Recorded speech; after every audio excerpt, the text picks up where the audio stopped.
আজ বলছি জাগ্রত গোপালের গল্প। জিরাটে আশুতোষ বিদ্যালয়ের কাছে মুখুজ্জে বাড়ি ছিল।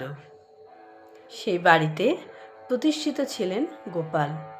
কৃষ্ণমূর্তি নিয়মিত পুজো হতো, কৃষ্ণলীলা হতো। একবার কি করে যেন সেই বাড়িতে আগুন লেগে গেল। লোকে বলল ডাকাত পড়েছিল। বাড়ির লোকের তো খুব চিন্তা, কৃষ্ণমূর্তির কি হবে।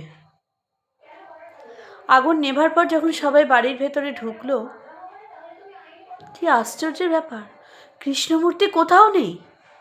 সবাই তন্ন তন্ন করে খুঁজেও পেল না। হঠাৎ বাড়ির গিন্নি স্বপ্ন দেখলেন।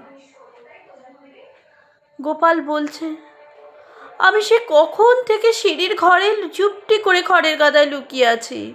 আমাকে চন্দন মাখিয়ে সাজিয়ে দে, শরীর খারাপ করছে তো। সকালে দেখা গেল সত্যি সিঁড়ির ঘরে খড়ের গাদায় তিনি চুপটি করে রয়েছেন।